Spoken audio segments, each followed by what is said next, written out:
Mercury Bradshaw YouTube channel. In this video, I am recapping episode 3 of Lovecraft Country. Y'all, I'm obsessed with this show.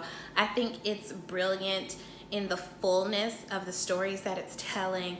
I think the references are brilliant. The use of music is brilliant. The use of the time and the pacing of the show is brilliant.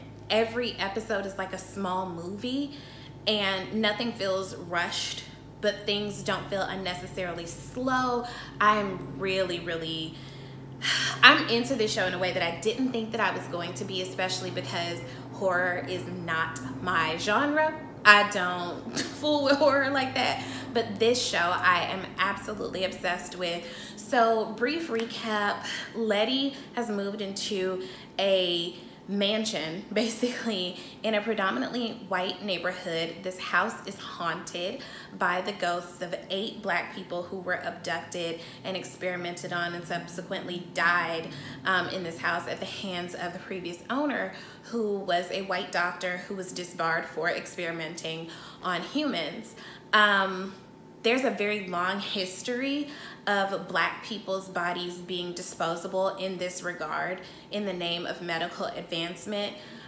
The entire field of gynecology is based on one doctor working out the kinks of gynecological practices on slave women who could not give consent to being experimented on. There was no anesthesia used.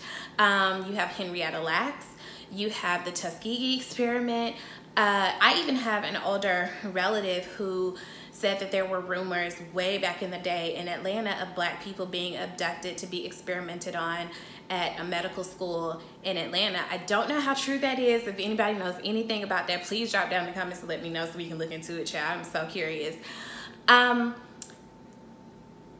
This episode got scary so fast, y'all.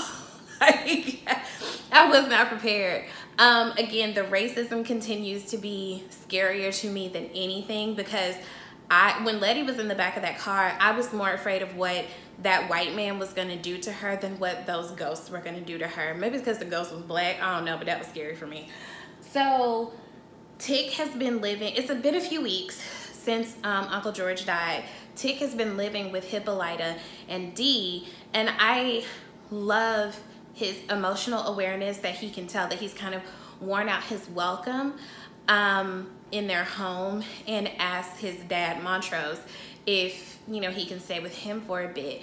I just want to highlight Hippolyta's performance of her grief felt so real, because when you're grieving the loss of a person who you loved and who was a part of your life every single day, that grief is not always loudly performative. Sometimes that grief is just at simply remembering that they're no longer there, the place setting that no longer has to be there.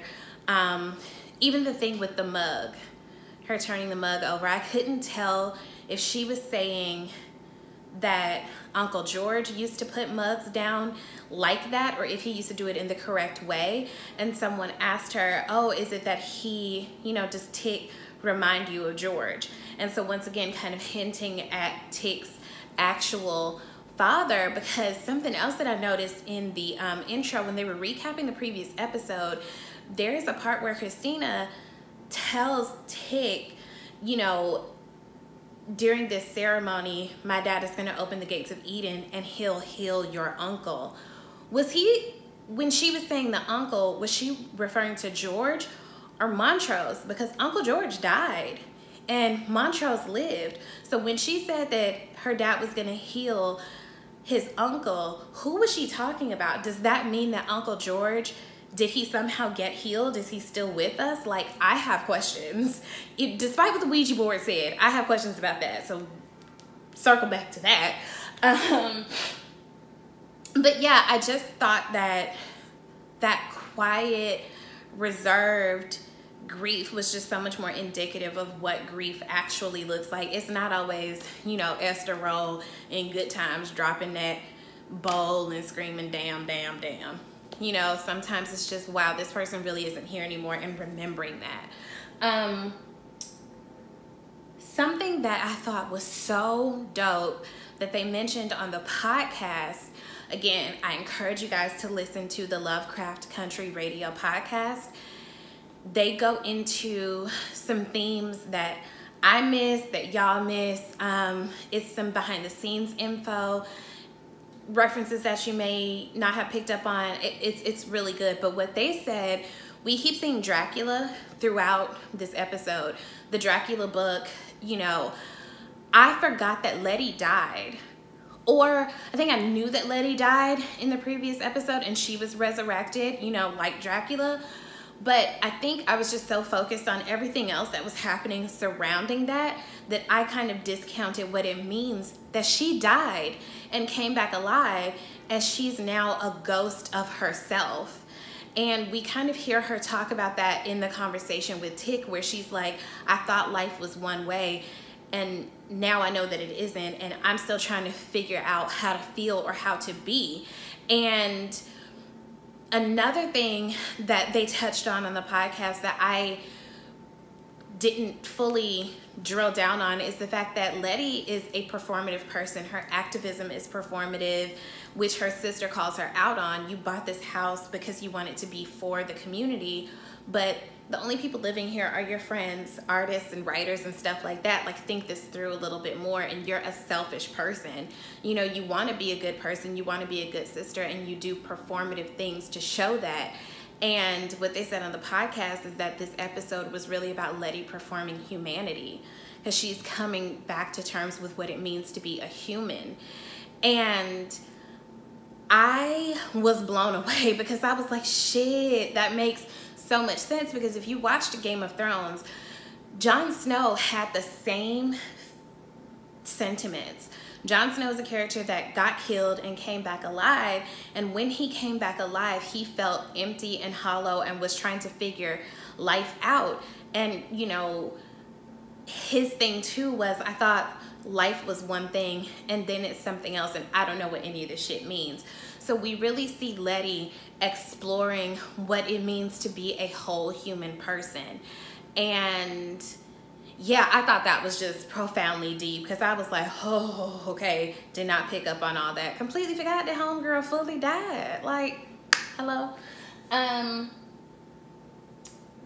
So when Letty is in the church and she's sitting there kind of zoned out, again, this speaks to the fact that she does not feel like a human person again. She can't connect with the spiritual experience that's happening around her in this church. And the poem that's being spoken over this is actually a poem by a trans woman named Precious Ebony, where she's talking to another trans woman about the afterlife and kind of questioning her about the life after. And it ends with a phrase of something like, releasing you to fly. I felt like that was a little bit of foreshadowing of what happens with Letty and her experience with the ancestors towards the end of the episode. So we'll get there in 1 second.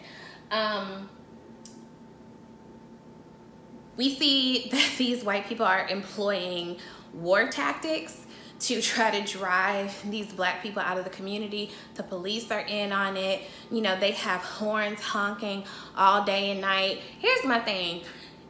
Were cars back then, were car batteries free? Y'all was willing to just like drain your batteries just to try to run these people out? And then this isn't disturbing to the other neighbors? I feel like even if I had been a white person back then, I'd been like, can y'all find a quieter way to terrorize these people? Because this is kind of disruptive to everyone. Think it through, racists. Think it through. Anyway, Tick mentions that that's one of the tactics that they use in war, is torture by noise, by excessive heat. And we see that they somehow snuck into the house, messed up the boiler, so they're not even comfortable in this house. And this is where we also really see that this house is haunted as hell. The hands and the lady with the missing mouth coming up on the side of the bed. And that's like all of our worst fear too, is that when you're washing your face that someone is behind you in a mirror. That was so terrifying for me. Like, I'm gonna tell y'all, I had a legit nightmare after this episode. I'm not even joking. So this house is legit haunted. They are having a celebratory party, and you see Tick come in his uniform, because this goes back to the respectability politics, that maybe if they see that there's a veteran who lives here, they'll fall back a bit. They don't care, obviously. They never care. I mean, I appreciate you for trying, but Chad, don't nobody care. During this house party, you know, there's a conversation about like if a person can be married to a white woman and also be, you know, fighting for the people. I thought that was a really cute, interesting thing to throw in there. And as this party is going on, Letty, I can't remember if the sex scene came before or after Letty has her lemonade moment, but I want to say about that sex scene, I think that them normalizing vaginal blood or menstrual blood on television is a good thing, because we have to normalize the biology of women's bodies. You can't live in this world where you feel like women's whole purpose for being here is for sex and to have babies, and then also to be disgusted by the biology of how those things take place. What I really loved is the fact that Tick was not turned off by Letty's humanity. This whole episode was Tick being in support of Letty, because they have this shared trauma. And this speaks to a bigger desire that I have for our community. Letty and Tick have a shared, very specific trauma of the horror of racism and the fictionalized horror of racism, you know, with these aliens and all this magic that they experienced. And because they have that shared trauma, he can look at her being manic as she's trying to figure out how to get these ghosts out of her house, and he can look at her, you know, vaginal blood and not be disgusted by her humanity. He said, "I believe you." I wish we could get more of that, to just be believed and to be supported, and to not have our unique experiences questioned. You know, they dealt with a horror situation together, but Letty, who has bought her own house in this very independent way, she's now having her own experience with horror. And instead of Tick trying to take ownership of it or to tell her that it's not real, he's in service to her and says, "I believe you, what can I do?" I love that. I love that when they burned the cross on the front lawn, Letty did not cower. Letty said, "This is my home and I'm going to fight for it."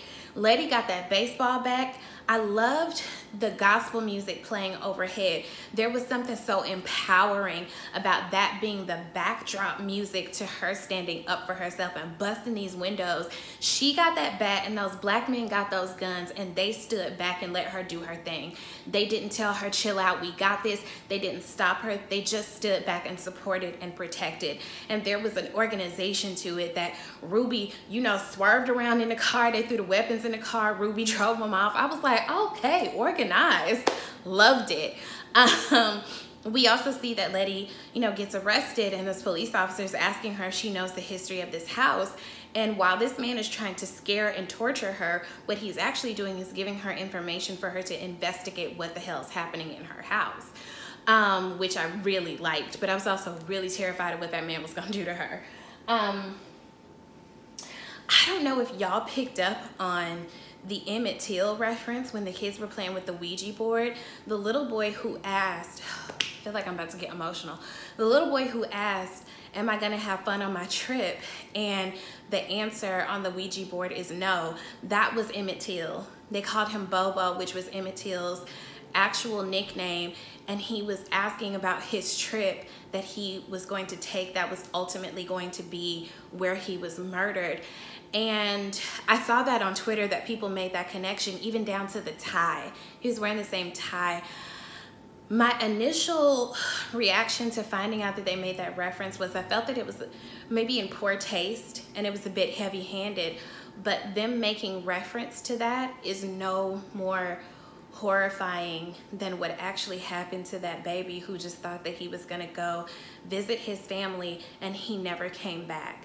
And the horror of his mom knowing that, you know, racism was rampant in the South, but didn't expect for it to come to her front door, that made me so sad, because there was such an innocence to that little boy asking that question. And that was a real person who I'm sure probably had that same level of innocence and maybe excitement of going to visit your family for a summer and humanizing this person that I've always heard about. I've always known about Emmett Till. I don't really remember not knowing what happened to him. Obviously I wasn't born knowing, but you know, this historical figure was humanized in this way where I think sometimes we underestimate what that youth looked like in those kids who were killed. And that really took something out of me. I am trying really hard not to cry right now. It just made me so emotional just seeing that. And I felt like my heart was just so broken, even though it's been the anniversary of his what I think would have been his birthday was just a few days ago, and that was just very heavy. And I now appreciate them doing that. I now appreciate them humanizing and memorializing him in a way that showed that he was a child. He was a baby. He was a child. What I really enjoyed about the pivotal scene in this episode, there was something so powerful, number one, about Letty saying, well, these white people have their, you know, way of tapping into spirits. We have our own. So she goes and finds this black woman who sacrifices this goat, and, you know, she wants to help put these spirits to rest, right? I think there's something to our relationship to our spirituality as black people, that we've kind of been denied that religious experience. You don't even talk about stuff like that. Black kids don't play with no Ouija boards. We don't do stuff like that. You don't play with ghosts. You don't play with anything that could be considered demonic or anything like that. And I feel like we've been denied a huge part of our ancestry because of colonization and all of the things. The power of Letty calling those ghosts by their names, not just letting them be dead people, dead figures, or ghosts. When things started to go off the rails, she called them by their names, and they became human, they became whole, they became people. And she told them, you are not dead yet, you can still fight. You know, this doctor who did these horrific things to you, this is your final stand. And the way that she was screaming, and that was just such a powerful scene. I mean, like Journey Smollett, like, my God, that girl, she was acting. And I like this use of the ancestors as being people who we can call on. She yelled out, help me. That's something that even if you are a Christian and you don't, you know, explore any other kind of spirituality or anything like that, even in church, you are supposed to call out to God for help. She called out to her ancestors, help me, I need help. Like, I don't know what the hell, but help me. And the fact that those ghosts came and killed them white people, let this be a lesson to white people. Mind your business. Now you ain't got no head. You came in these folks' house and had no business in these folks' house, and now you ain't got no head. Hello? That's what you get. But I just thought that was a powerful and beautiful scene. And I think that this was also Letty coming back to life as well. I like the usage of the ancestors to bring life to the present and to let the living know that you are not dead, you can still fight. I thought that was amazing. The last scene between Christina and Tick, somebody said that they think William and Christina might be the same person, which I really like that theory. We have not seen them at the same time, I don't believe. I really like that theory. There was something really haunting about Christina saying, like, you know, you can't go around killing white people.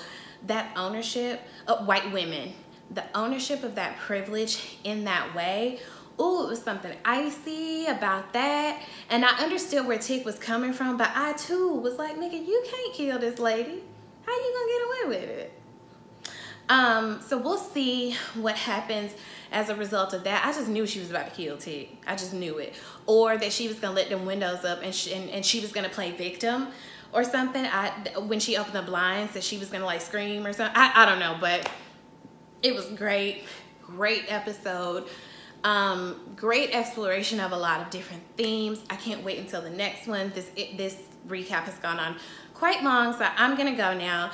Be sure to like, comment, share, and subscribe, and I will talk to you guys soon. Thanks so much. Bye.